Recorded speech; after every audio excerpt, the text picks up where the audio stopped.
کراچی کی سیاست میں بہت سی شخصیات ہیں، قابل قدر ہیں، قابل عزت ہیں، ہم سے بہت قریب ہیں، لیکن یہ محض منہ دیکھے کی بات نہیں ہے۔ میں چونکہ یہاں کراچی کی تاجر برادری بیٹھی ہے اور تمام ہمارے قریبی ساتھی ہیں اور سب یہ بات جانتے ہیں، میں کوئی نئی بات تو کہنے نہیں چلا ہوں، لیکن میں اپنے تجربے کی بات کہوں گا کہ میں نے جتنا ماضی سے لے کے اب تک تاجروں کے ساتھ محبت کا رشتہ، تعاون اور تاجروں کو کتنا قرب ملا جس شخص سے، وہ ڈاکٹر فاروق ستار بھائی۔ ہم نے یہ تو چلے پھر وقت بہت چینج ہو گیا، وہ وقت جب کوئی کسی کی سنتا نہیں تھا، جب آپ پکارتے تھے مشکل میں تو پارٹیز کے اندر بھی لوگ دامن چھڑاتے تھے، لیکن ایک آواز پر ہم نے فاروق بھائی کو اپنے قریب پایا اور انہوں نے ہماری ہر مشکل کا ازالہ کیا۔ یہ ہی سبب ہے کہ سیاست کہیں سے کہیں چلی گئی، حالات کہیں سے کہیں چلے گئے، لیکن وہ باتیں جب یاد آتی ہیں تو اس شخص کی قدر، اس کی عزت، اس شخص کی محبت ہمارے دل میں وہ اس طرح روشن ہوتی ہے جیسے ایک صدا کے لیے جلتا ہوا وہ دیا ہو۔ ڈاکٹر فاروق ستار بھائی کو دل کی گہرائیوں سے الائنس آف آرام باغ مارکیٹ ایسوسی ایشن کے اس کیمپ پر خوش آمدید کہتا ہوں اور شکریہ بھی ادا کرتا ہوں کہ ہمیشہ فاروق بھائی نے تاجروں کے، ویسے تو دل میں بسے ہوئے ہیں سب کے، اور ہمیشہ تاجروں کے ساتھ کھڑے رہے۔ جب بھی کوئی مسئلے مسائل آئے تو ڈاکٹر فاروق ستار بھائی سب سے آگے نظر آئے۔ تو میں چاہوں گا کہ سب سے پہلے کلپ ہونی چاہیے فاروق بھائی کے لیے، اور ان کے ساتھ جو ہے ہمارے ایم پی عادل بھائی، اسکانی بھائی مبی میں، اور سی او سی بھائی ہمارے ونس روڈ ٹاؤن کے ذمہ دارانوں کو، سب کو بھی میں یہاں خوش آمدید کہتا ہوں۔ اور یہ وہ ٹیم ہے جو ہمیشہ تاجروں کے مسائلوں میں اپنے کردار ادا کرتی ہے اور تاجروں کے ساتھ کھڑی رہتی ہے۔ اس کے گواہ یہ سب تاجر یہاں جو بیٹھے ہیں بنس روڈ کے الائنس آف آرام باغ کے، یہ سب جانتے ہیں کہ انہوں نے جب بھی کوئی ایشوز پر مسئلے کسی بھی قسم کے ہوئے تو یہ سب ساتھی ساتھ کھڑے رہے اور انہوں نے ہمارے مسئلے بھی حل کرائے۔ کراچی میں جو بنیاد رکھی گئی ہے وہ اس جگہ سے رکھی گئی ہے، جس کا پورا سہرا ہمارے چیئرمین آصف غفار بھائی کو دیا ہے، اور اس کیمپ کو لگانے کا مقصد یہاں کے تاجروں اور عوام کو سہولت فراہم کرنا ہے۔ جیسے کہ نادر بھائی نے ساری باتیں بتائی، میں آپ ایک بار پھر شکریہ کرتا ہوں کہ آپ ہمارا حوصلہ بڑھانے کے لیے رمضان مبارک کے مہینے میں ہمیں حوصلہ دینے کی اور اس ٹائم پہ آتے ہیں۔ اللہ تعالیٰ آپ کو اس کا اجر دے۔ پاکستان عادل صدیقی بھائی اور محترم جناب عتیق میر بھائی، آصف گلفام، سمیر بھائی، قادر سلاد کا پورا نام کاشف سلاد بھائی، اور آل کراچی تاجر الائنس اور آرام باغ آف الائنس آف آرام باغ مارکیٹ ایسوسی ایشن کے تمام اراکین، السلام علیکم۔ اسامہ بھائی اور میرے ٹاؤن کے ساتھی، آپ سب کو بھی السلام علیکم۔ دیکھیں، سب سے پہلی بات تو یہ ہے، اگر آپ غور کریں کہ آپ نے بھی بڑی سمجھداری کا کام کیا ہے، یہ کہ خدمت کا سلسلہ ہمیشہ جاری و ساری رہنا چاہیے۔ کاروبار اپنی جگہ پر ہے، کاروباری ہونا اپنی جگہ پر، اور خریداروں کا آنا وہ اپنی جگہ پر ہے، اور اگر اس میں کمی بیشی ہوئی ہے وہ اپنی جگہ پر۔ لیکن یہ رمضان کا مہینہ ہے، ایک بہت بابرکت اور بہت مقدس مہینہ، جہاں ایک نیکی کا ثواب جو ہے وہ 70 ہے۔ تو آپ نے روزے رکھے، گھر میں عبادت کی، تو گھر میں آپ نے 70% نیکیاں کمائی۔ آپ نے جو بھی دکانداری کی اس میں بھی مجھے امید ہے کہ اپنے پروفٹ مارجن کو بھی، مہنگائی ہو گئی، مجبوری ہے، مناسب حد تک رکھا ہوگا، تو دکان میں بھی جو ہے وہ آپ نے 70 گنا جو ہے وہ ثواب کمایا، کاروبار میں بھی، گھر میں بھی، کاروبار میں بھی، اور اب آپ مارکیٹ کے باہر اس طرح کا کیمپ لگا کے لوگوں کی براہ راست خدمت کر رہے ہیں، کاروباری کی بھی خدمت کر رہے ہیں، کاروبار کی بھی خدمت کر رہے ہیں، اور خریدار کی بھی خدمت کر رہے ہیں، تو یہ بھی 70 گنا ثواب ہے، یہاں بیٹھ کر بھی آپ لوگوں کی خدمت کر رہے ہیں۔ تو یہ ون ون سچویشن ہے۔ آج تھوڑا سا کاروبار میں مندی ہے، تو میں نے تو پہلے ہی کہا تھا کہ بھائی کچھ دیر کی خاموشی ہے، پھر شور آئے گا بازار میں، پھر خریدار آئے گا، اور لوگوں کی قوت خرید انشاءاللہ تعالی اوپر جائے گی۔ اس کیفیت کو بہت زیادہ دیر تک انشاءاللہ تعالی قائم نہیں رکھا جا سکتا، کیونکہ اس وقت آپ اور میں فکر مند ہیں کراچی کے لیے، کراچی والوں کے لیے، یہاں کے بیٹوں کے لیے، یہاں کے نوجوانوں کے لیے جو بے دردی سے ڈمپر اور ٹینکر مافیا کی دہشت گردی میں کچلے جا رہے ہیں، اپنی جانوں سے جا رہے ہیں۔ ریزنی ڈکیتی میں میری بہنیں، میری بیٹیاں، ان کے پرس چھینے جا رہے ہیں، گاڑیاں چھینی جا رہی ہیں، موبائل فون چھینے جا رہے ہیں۔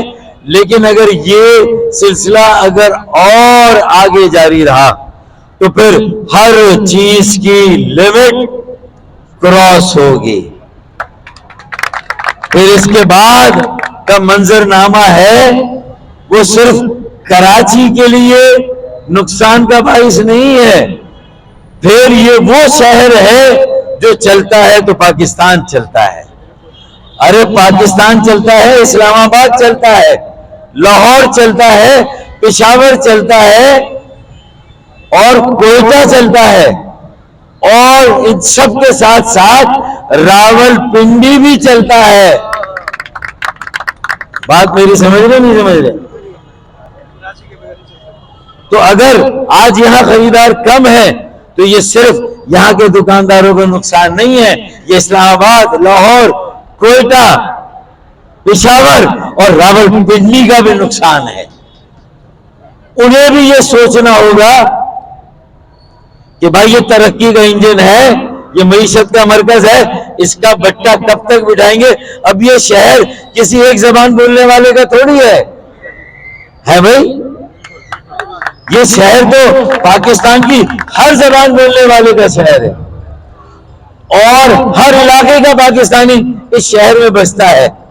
تو مجھے بتائیں کہ یہ تو منی پاکستان ہے، یہی اصل پاکستان ہے، اور پورا پاکستان بھی بچے گا تو وہ یہیں سے بچے گا، کراچی بچے گا۔ اس کی بقا اور سلامتی کی جنگ ہم لڑ رہے ہیں اور کراچی کے تاجر لڑ رہے ہیں، لیکن اس میں اسلام آباد والوں کو، لاہور والوں کو، پشاور والوں کو، کوئٹہ والوں کو اور راول پنڈی والوں کو بھی اپنا حصہ ڈالنا ہوگا اس شہر کی بقا اور سلامتی کے لیے، کیونکہ اگر اس کی بقا اور سلامتی کی ضمانت دی تو پاکستان کی بقا اور سلامت ہے، اگر اس کی بقا اور سلامتی اسی طرح داؤ پر لگی رہی تو پھر پاکستان کی سلامتی بھی داؤ پر لگی رہے گی۔ درست یا غلط؟ کوئی بات میں نے غلط کی ہے؟ ساری باتیں ٹھیک کی ہے نہیں کی ہے؟ سب کو جھنجھوڑنے کی بات کی ہے نہیں کی ہے؟ تو پھر فکر نہ کرو میرے بھائیوں، میرے تاجروں، کچھ دیر کی خاموشی ہے، پھر شور آئے گا، اور یہ شور پورے ملک کے لیے آئے گا۔ کراچی میں، لاہور میں تجارت کو کتنا فروغ دے رہے، کوئٹہ میں، پشاور میں، پنڈی میں، اسلام آباد میں، لیکن اگر کراچی میں مندی رہی تو اکیلا اسٹاک ایکسچینج جو بہت ماشاءاللہ اب تک اوپر گیا ہے، اب تک تو اوپر گیا ہے، لیکن یہ اکیلا تھوڑی اس پورے پاکستان کی ضرورت پوری کر سکے گا۔ کیوں بھائی؟ یہ شہر 14 اگست میں جتنی جھنڈیاں خریدتا ہے، شاید ریکارڈ توڑ جھنڈیاں یہاں سے خریدی جاتی ہیں۔ یہ اس کی حب الوطنی کا ثبوت ہے۔ اب یہ سب زبان بولنے والوں کا شہر ہے، مہاجر ہوں، سندھی ہوں، پنجابی ہوں، پختون ہوں، بلوچی ہوں، سرائکی، ہزارے وال، کشمیری، گلگتی، بلتی، یہ سب کا شہر ہے۔ شہر میں رہنے والے تو اسے اون کر رہے ہیں، لیکن یہ جن کو 4000 ارب روپے کا ٹیکس اسلام آباد کو دیتا ہے، 1000 ارب روپے کا ٹیکس نواب شاہ لاڑکانہ کے حکمرانوں کو دیتا ہے بھائی، اگر وہ اس کی طرف توجہ نہیں دیں گے، اس کے بنیادی مسائل حل نہیں کریں گے، اور صرف الزام اور جوابی الزام کی سیاستیں یہ سیاسی جماعتیں کریں گی. وقت یہ ہے کہ مہنگائی، غربت، بے روزگاری، بجلی، تیل، گیس کی قیمتیں آسمان، ساتواں آسمان، اس سے بھی اوپر. آخر کہیں نہ کہیں جو اس کو بھی روکنا ہوگا، کہیں نہ کہیں سرمایہ کاری کے عمل کو فروغ دینا ہوگا، کہیں بے لگام ٹیکسوں کی بھرمار کرنے کی بجائے ٹیکسوں میں چھوٹ دینی ہوگی. ارے بھائی، ٹیکس زدہ معیشت 1 سال 2 سال ریونیو دے گی، لیکن جو گروتھ اورینٹڈ اکانومی ہوتی ہے جس میں ٹیکسوں کی چھوٹ ہوتی ہے، لوگوں کو کام کی اجازت ہوتی ہے، وہ تاجروں کا نہیں ہے. یہ معاملہ ایم کیو ایم کا نہیں ہے. ابے بھائی، ہم سب کی آئندہ آنے والی نسلوں کو بچانے کا معاملہ ہے بھائی. یہ مسئلہ ہے. اب بات وہاں پہنچ گئی ہے تو ہمیں یہ سوچنا ہے کاشف بھائی، یہ مسئلہ ہے. اب مسئلہ ہے، میں اپنے ایم کیو ایم کے ساتھیوں کے ساتھ، بھائی مسئلہ میرا تمہارا پارٹی بچانے کا نہیں ہے. لوگوں کی زندگیاں، جانیں، عزت، آبرو، مال، متاع، یہ سب بچانے کا وقت ہے بھائی. اگر تاجر اپنی طرف سے یہ سارے کام کر رہے ہیں، آ کر بیٹھ رہے ہیں، تو بھائی وہ جو تاجر دوست اسکیم ہے وہ تو تبھی دوست اسکیم ہوگی جب تاجر اس پر متفق ہوں گے اور تاجر خود اپنی طرف سے اس کا متبادل دے دیں گے ایمانداری سے. وہ کہیں گے ہمیں ہماری آمدنی بڑھانے دو، وسائل بڑھانے دو، کاروبار کرنے دو، روزگار بڑھانے دو. خدا کی قسم ہم اپنی آمدنی پر خود ٹیکس دیں گے، اور آئندہ آہستہ آہستہ تم پہ بھروسہ کر کے اگر ہم جو ٹیکس دیں پھر وہ ہم پہ خرچ بھی ہونا چاہیے. ہے یا نہیں ہے؟ مسئلہ تو یہی ہے نا. ورنہ کیوں ٹیکس لوگ نہیں دیں گے؟ آمدنی پہ ٹیکس دینے کے لیے تیار ہے، اور آہستہ آہستہ 10 سالوں میں اپنی اصل آمدنی بھی ڈکلیئر کرنے کے لیے ہم تیار ہیں انشاءاللہ. 5 یا 10 سالوں میں. بس شرط ہے کہ یار تم بھی انسان کے بچے بنو اور اس شہر کو اپناؤ، اس کو اون کرو. اگر تم نے یہ کرنا شروع کیا، ہم نے یہ شروع کیا، تو پھر انشاءاللہ تعالی ہم پیچھے مڑ کر نہیں دیکھیں گے. وہ گورنر نے تو ویسے ہی 50,000 بچوں کا آئی ٹی کا انسٹیٹیوٹ بنا کر 5 لاکھ روپے کا کورس ہے ایڈوانس آئی ٹی کا. پوری دنیا میں کہیں چلے جائے، پاکستان میں پورے سال کا کورس 5 لاکھ کا ہے. عتیق بھائی، جو مفت میں دیا جا رہا ہے اس کی کوالٹی جو ہے وہ عالمی کوالٹی ہے اس کورس کی. جو 50,000 بچے میرے تیار ہو رہے ہیں، میری بیٹیاں، میرے بیٹے جو تیار ہو رہے ہیں، ارے ابھی سے 9 مہینے ہوئے ہیں، کوئی 5 لاکھ کما رہا ہے، کوئی 3 لاکھ کما رہا ہے، کوئی 2 لاکھ کما رہا ہے. یہ سارے خلیجی ممالک کی پروڈکٹ ہے. Oman, Saudi Arabia, Kuwait, Qatar, U A E, Bahrain, یہ ان ممالک کویت جب جائیں گے تو پہلے سال میں $1.5 ارب کا زر ترسیل فارن ایکسچینج آپ کو ملے گا، اور 5 سالوں کے اندر $6 ارب. یہ 50,000 بچے انشاءاللہ باہر جا کر کما کر پاکستان کو بھیجیں گے. یہ ہے آئی ایم ایف کا توڑ. وہ ہے انٹرنیشنل مانیٹری فنڈ. وہ انٹرنیشنل مانیٹری فنڈ، یہ 50,000 آئی ٹی کے بچے، یہ کراچی مانیٹری فنڈ ہے بھائی. تو آئی ایم ایف کا توڑ کیا ہے؟ Karachi monetary fund. اور یہ تیار ہو رہا ہے. تو جب وہاں امید کی ایک کرن و چراغ ہے تو انشاءاللہ ہم یہاں سڑکوں پر نکل کر بھی امید کے کئی چراغ روشن کریں گے، اور ایمانداری سے ٹیکس بھی دیں گے.